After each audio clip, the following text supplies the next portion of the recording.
gotta do this here together. Boss. It take a team Boss up.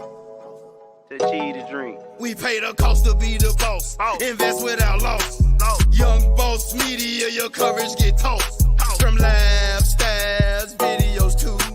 Tapped in the movies, the who's a who. Shows, pros, just do it for no. Entrepreneurs, plan, see how it grows. Fly magazines, we flip the scene. Check out Ray J, see on the big screen. By invitation across the nation. Young Boss Monica, she know what she facing. The leader of the crew, she know what to do. Check her out the front if you wanna come through. Only if you got her master plan. Make it in the control room, holla at Stan. Bless the half staff, thank God we healthy. Bossed up media, we taking over Chelsea.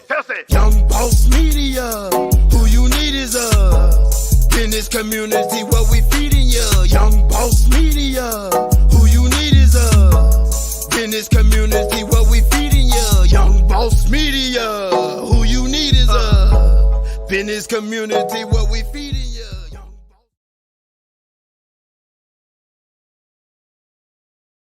Hey y'all, I am back. Did you miss me? I know you missed me. I know I'm good. I'm good TV. You know what I'm saying?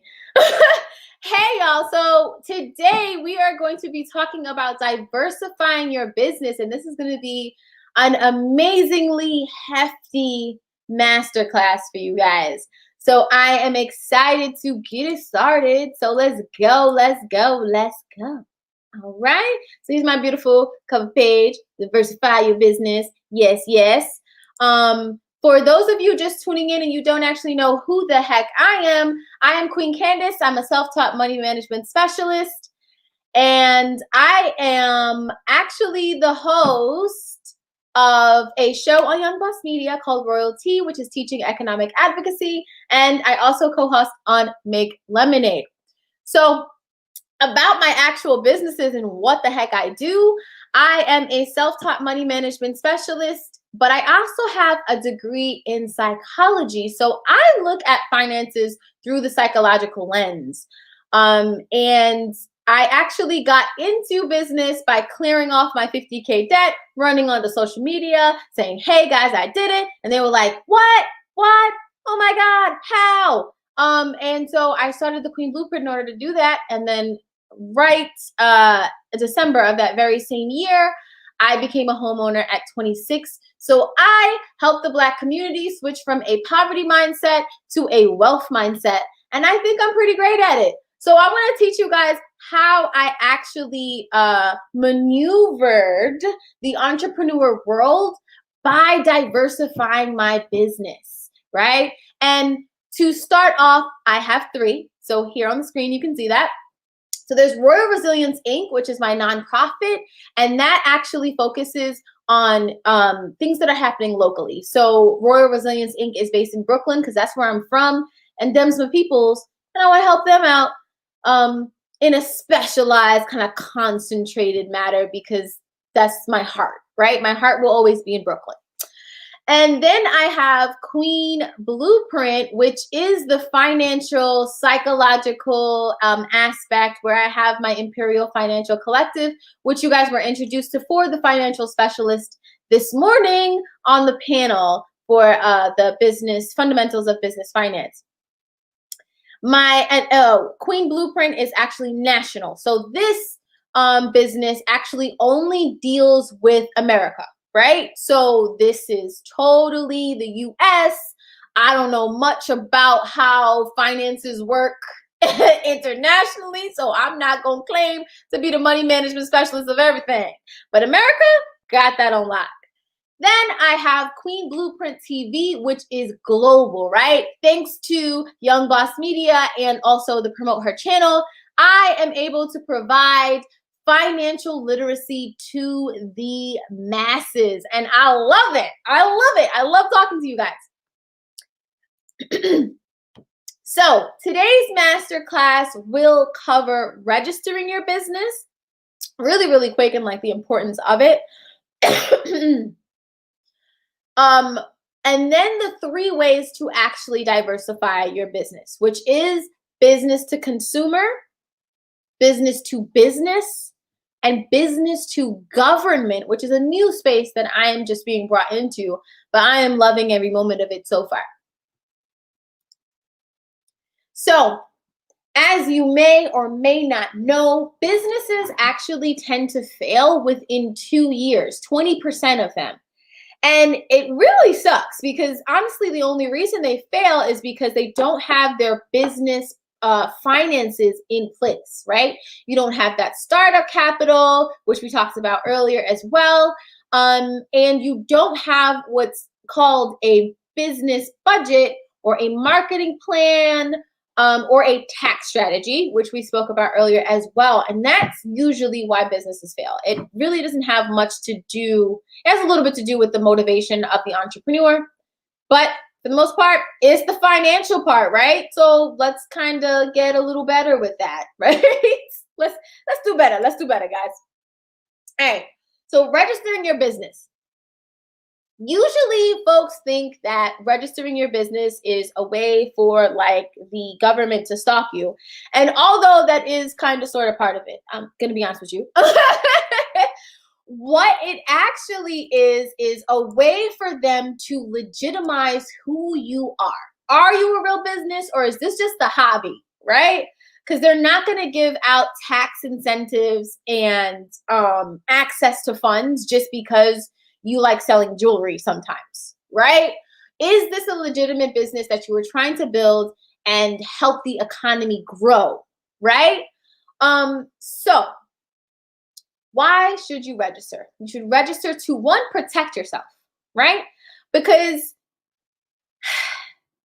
if in fact you do run into legal issues, and this is just what you're doing on the side is just a hobby, you are leaving yourself open to a plethora of legal issues. Because like me, right? So I'm saying that I am a money management specialist. Somebody could be like, well, you're not a CPA, and I'm suing you because you're not a CPA. And then I'll be like, whoa, whoa, whoa, whoa, whoa. I'm an LLC. And I can actually legally talk to you about things so long as I give you the disclaimer that I'm not a CPA, right? So that is to protect yourself from legalities like that. Get that LLC, okay? Access to funds. So like I said, the government has to be able to trust you to give you funds, right? So that's grants, that's loans, that's credit cards. They have to trust that you are an actual business in order to give you access to that. So that's another reason. The third reason is the tax incentives, right? You, as an employee, you don't actually reap the benefits of your income as much as an entrepreneur can. And I'm going to leave that to the tax experts. I ain't going to get into that today. All right. So the great thing about diversifying your business is the first step after you register it with that good old LLC. And I'll teach you, tell you exactly how you can get do-it-for-you services that are listed right here. But I do want to preface this with saying you want to be able to diversify by having a for-profit and a nonprofit. Why? So for-profits give you access to things that your nonprofit can, and vice versa. So your nonprofit can actually get grants, right? You can get money from the government, just hand it to you. You don't actually have to have clients or anything of that nature. You have to, of course, have programming and scheduling in place so that they can know that you're legitimate and things like that. But you have a nonprofit, as long as it's 501c3, they're like, yeah, here, take all the money you want, right? Your for-profit, you can get grants, but for the most part, you want to have a for-profit so that your money is not restricted. In a nonprofit, you have to do exactly what you say you are going to do when you apply for the grant, right? You can't go outside of that. You're very restricted. The for-profit gives you a lot of space to do whatever you want. And a lot of people think that just because you're a for-profit, you can't have a nonprofit mission, but you absolutely can, right? So my mission, like I said, is financial literacy, right? So all of my businesses are to the tune of that exact mission, right? They just deliver it in different ways. So for your for-profit, a lot of people think getting an LLC is going to cost you millions of dollars, and it will if you do not take my advice. So a do-it-for-you service for $349 with a 24-hour turnaround. If you are registered in New York City, please go to bit.ly/NYC registered agent, and it will take you to the New York City registered agent that I use. So if you're not an actual brick and mortar, you don't have to register in New York City. That is a myth. So you can actually have a registered agent outside of the city and use their address. So what makes registering your LLC so expensive is the publication process. So when you get to the publications, you have to do a 6 week, y'all, 6 weeks. 6 week registration, 6 week ad in a local and federal newspaper. And that's where, you know, they capitalize a lot on the registration process, because in New York City, the lowest amount you will pay for that is at least $1,000 for one publication. You have to do 2, remember, to be legit. So that's usually where the, oh my God, I don't want to get an LLC, this thing costs too much, come from. But I literally spent $349 on both of my for-profits and doing just fine. I am legal, okay? So with the registered agent, with you using their address, you can actually do the publication where they're based. So this particular registered agent is in Albany, and I used their address to register, and it was literally like $30 for one publication and like $50 for the other one. So I spent well under $100 to register to do the publication process for the 6 weeks. For the nonprofit, so for nonprofits, the issue generally comes from, and the complaint generally comes from, not understanding the paperwork process and getting caught up in that. So I actually know of an awesome do-it-for-you service that is only $677, and it's a 4 to 6 week turnaround. And that is literally them registering your business all the way through to getting you your 501c3 status. Right? Complete and total do-it-for-you servicing. And you can get that at bit.ly/TQB Instant Nonprofit. They're called Instant Nonprofit because they do it so quick. So that is what you want to do as far as diversifying your business. If you have one entity, you want to make sure you have for-profit and nonprofit, so that you can hit the ground running with each and every opportunity that comes your way, and you don't have to get dismissed, okay? So what does diversity look like in your business? Like I said, there's 3 different ways you can do this: business to consumer, business to business, and business to government. So for business to consumer, that means that you're doing direct sales to each individual. And I will give you guys case studies. So these are examples, right? So case study, of course, I'm going to use my own businesses because it's just easier to tell you how to do this, right? Through my own stuff. So the first case study is Queen Blueprint.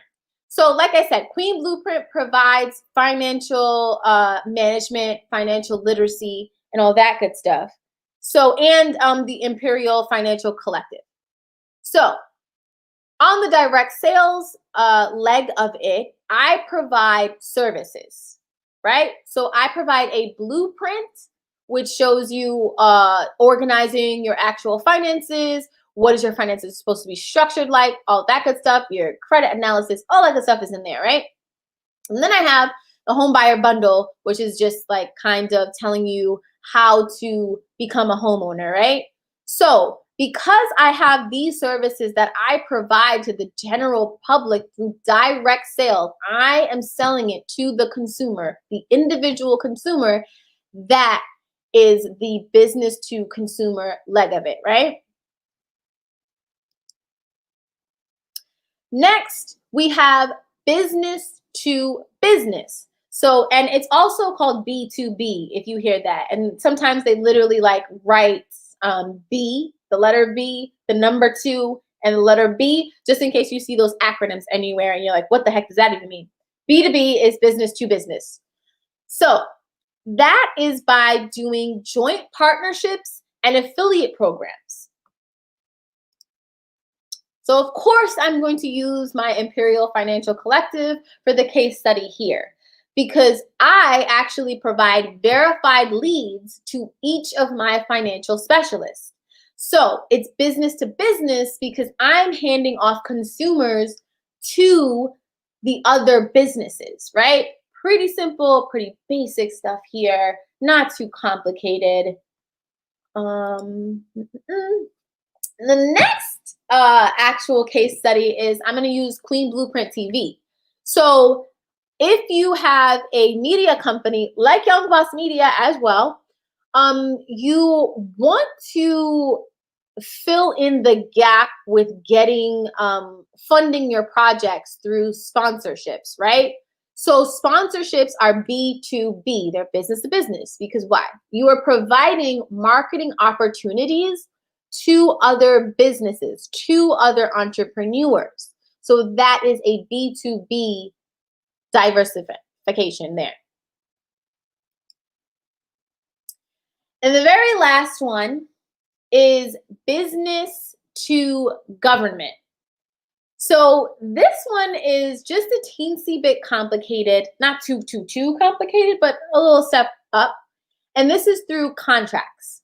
So the government will either give you grants or they'll do direct pay contracts. Or they'll do what's known as, I forget the actual terminology, so don't kill me about that. But they actually use their credit cards. So I will give you an example. Schools who want to use programs, they often have their own actual credit card, right? It's funded through the DOE. And so it's funded through the DOE. And so if I, as a contractor, want to come in and provide financial literacy to their students, all I got to do is go to their, whoever has the actual purchasing agreement and say, hey, person with this amazing credit card of life, I would like to provide your students with this amazing program. How can we get this started? And they'll be like, yeah, we have it in our budget. We're good to go. And then they don't actually have to go to the government and say, hey, we're doing all of this, that, and the third. They can just swipe their credit card and pay me straight off an invoice, right?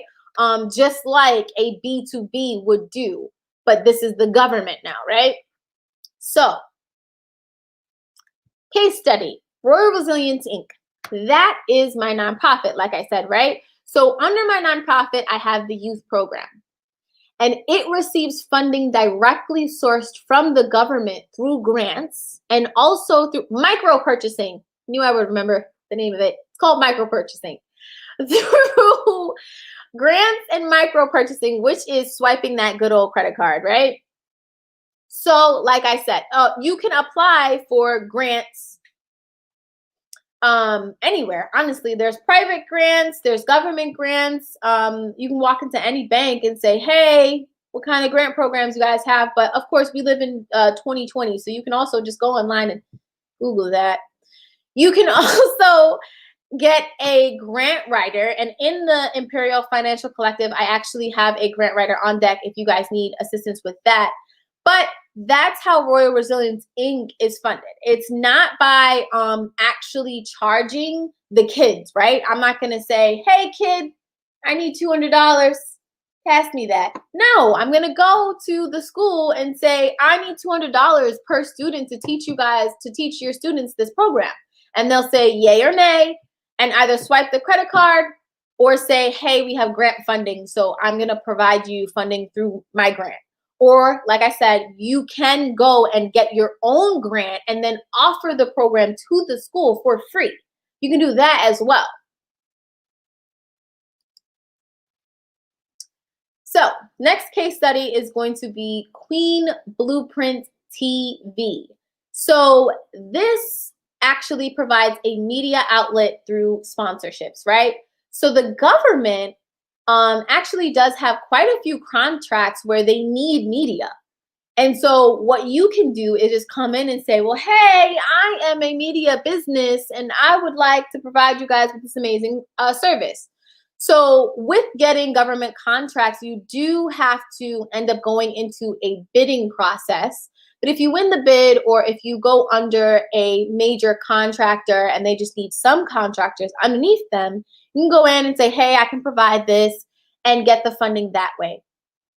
So you can actually be a media source and outlet for the government through those different channels, right? So again, you're providing sponsorships or joint partnerships with the government and using their money to fund all of your amazing projects. Yes. Now you do actually have to go into a whole separate system to get registered to go after these bids.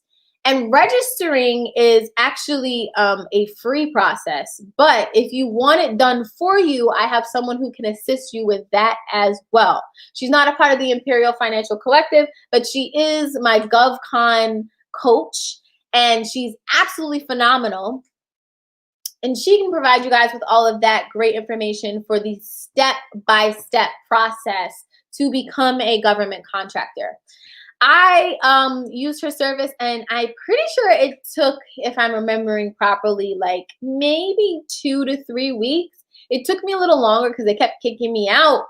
And the reason why they were kicking me out is because they don't actually like co-working spaces as an address. So if you want to become a government contractor, you have to have a primary address, or if you're using a co-working space, you have to actually have a an office or a suite, or however you want to do it. But you can't have that like subscription based where you're doing like a hot desk, or you have a virtual mailing system. You actually have to have a physical office, right? They want to make sure that you're not just trying to get the money and run, which makes sense because tons of people try to get over on the government all the time. Me being one of them. Don't tell them. So you want to make sure that you have that stable address. And like I said, it can be co-working space, but you want to make sure that you get a rental agreement from the co-working space that says specifically, yes, I have an office here. And then you should be fine. Shouldn't have to go through as many issues as I had to when I started my process. Very frustrating. I was upset. All right. The very last case study I will give you guys for the B2B is for the B2 government is Queen Blueprint. So in the Queen Blueprint, if you are a part of the Imperial Financial Collective, you will actually be hired by the government through me, right? And that's because the government likes for businesses to have teams, right? Because like, they don't want to have to rely on a solopreneur. They will for certain contracts, but for the big ones that give you the big bucks, they want you to have your own team. How do you get around not having employees and having to pay employee tax and having to get insurance? Is by having contractors, guys. Contractors. So everyone in my Imperial Financial Collective are contractors. I don't have to pay them any kind of employee wages. I don't have to pay an employer tax with the government. And I don't gotta pay anybody any insurance. Like, listen here, you get your own insurance, all right? So that is how you get around actually having to pay those things and having a hefty balance for overhead fees for your business, right? So that's the last case study for the business to government. All right, guys. So I talk a lot, but I also like answering questions. So I see that you guys are watching. I see that you are engaged. I want you to toss some questions my way. Who has a question about how they can diversify their business from business to consumer, to business to business to government. And if you guys don't actually ask me any questions, I am going to end early, okay? So come on and ask. I'll run through the examples one more time for you, but I really want to get in there and answer some questions for you free, as opposed to you guys having to actually pay me. So I'm going to give you all this free advice right now. Right now. Get in them comments. Get in them comments. Oh, tell them how to get a Sam's number. Hey, Franco Finesse, how are you?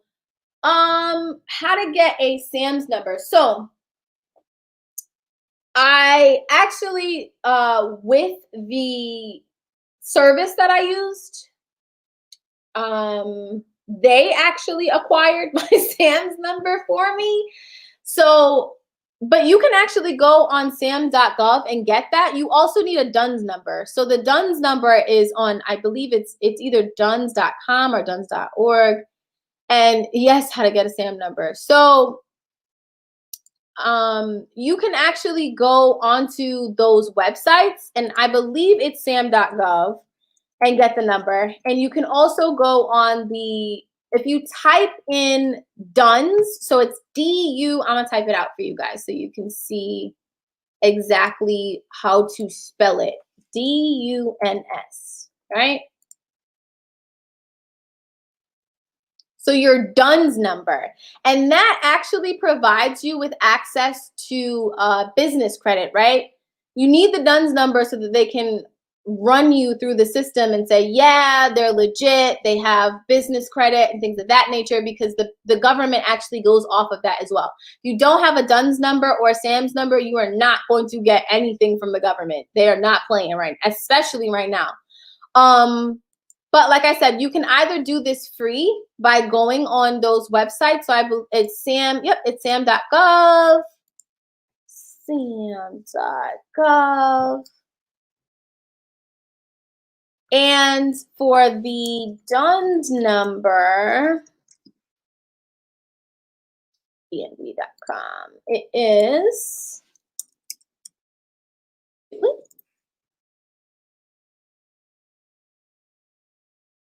DNB.com.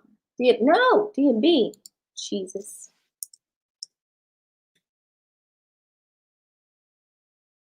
When we diversify, do we name all of the oh, that's a good question. So let me go back.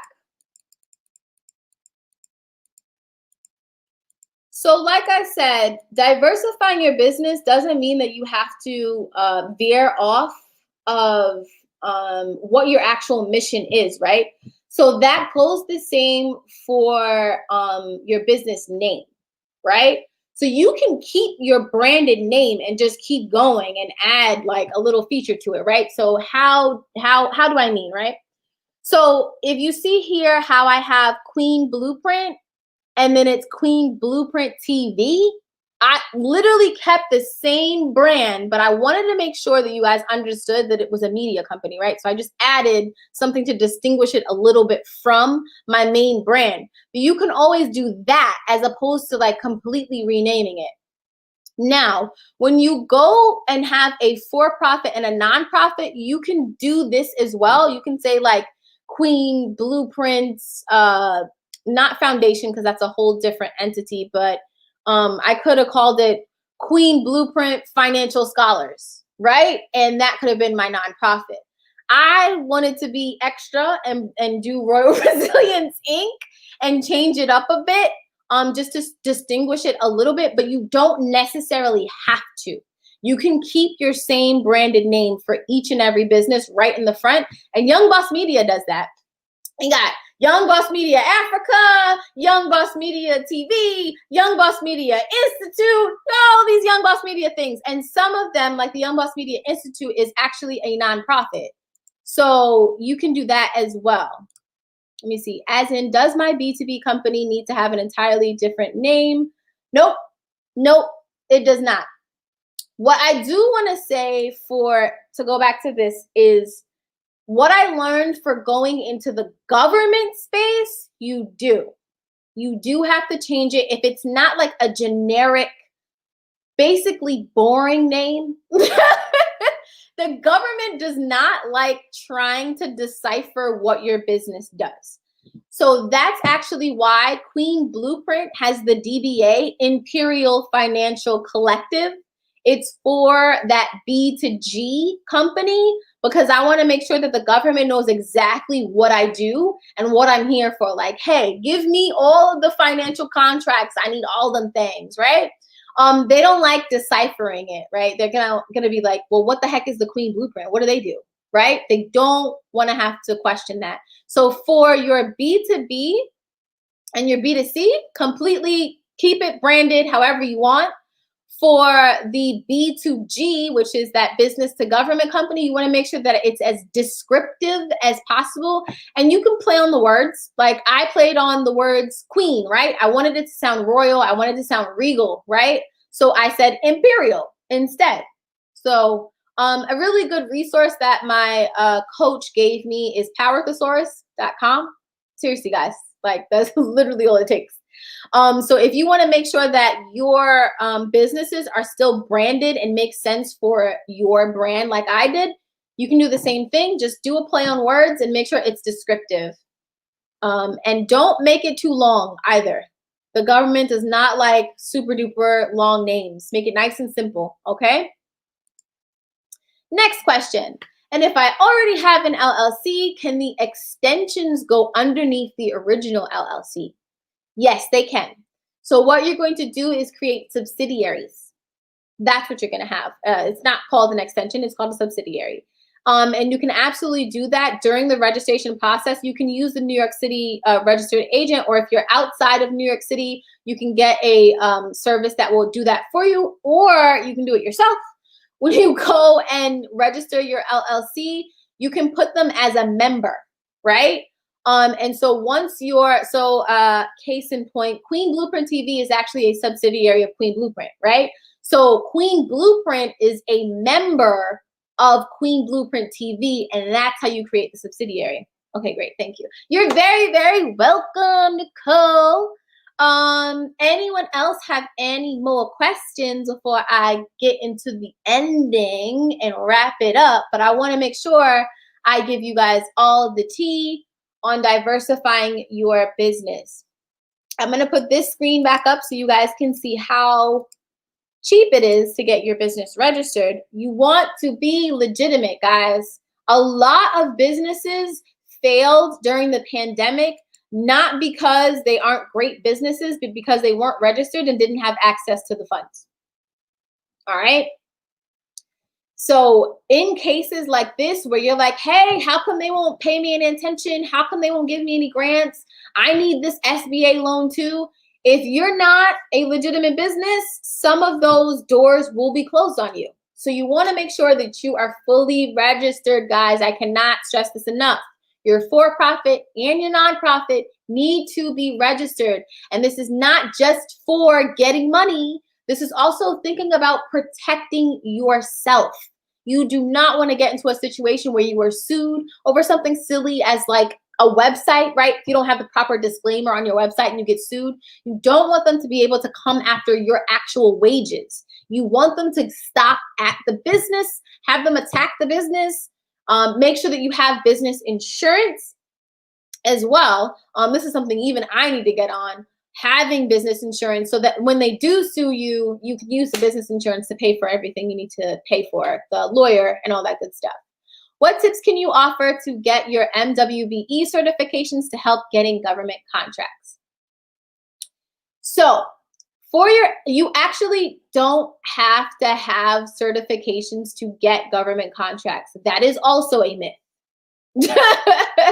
You can be Tom and Sally, a mom and pop shop that just want to get a Sam's number, get a DUNS number, and register through the system and become a government contractor. Guys, you do not need certifications. Please do not hold off on the government contracting process because you feel you need to have certifications. The only legitimacy you need is to be registered. Okay? However, MWBE certifications, oh, yes, that too. I definitely want to emphasize that. MWBE is state and SAM is federal, right? So even if you do say, oh, I want to go into the government and I want those MWBE funds, they don't exist because it's only at the state level. So case in point, when I go to get contracts with the DOE, the Department of Education, that's state, right? So I can go and be like, hey, I need some money for this program. Woohoo! I'm MWBE certified. Hand me the funds, y'all. They actually do put those funds away for that. But as far as government contracting goes, they don't have that kind of certification there. They do have a couple of other kind of certifications, and I can't get into it right now, but you guys can actually contact me and I'll get to that, and I will send you the link to everything that you need for that as well. Yeah, so again, yeah, FICO Finette, I will send you guys all of that, but I don't want to run over time, okay? So let me get into the ending. Thank you guys for participating and engaging with me. I like talking to people. I don't like sitting here just running my mouth off. So I appreciate you for asking all of the lovely questions. So I have an amazing offer for you guys. Like I said, if you want to contact me for simple information like where do I get this, you can just email me and I will send you the link. I'm not going to charge you for that. For picking my brain, however, which is basically, you know, the other questions that you guys asked me that was specific for your own business, you can definitely contact me for that service, and it's called the Pick My Brain service. It's usually $25. However, just for the Mind Your Business conference and for this weekend until Monday, I will be providing the Mind Your Business. I will be providing the Pick My Brain service at a discounted $15, right? $15 just for you guys. So you can use code MYB20 and it will be valid until Monday. And you can go to bit.ly/TQB consultation. I'm going to type that really, really quick into the chat. And that is how you guys can talk to me and get actual specifics on your business so that I can assist you with diversifying, okay? Because you don't want to be out here not getting all of this money floating around because it's a floating.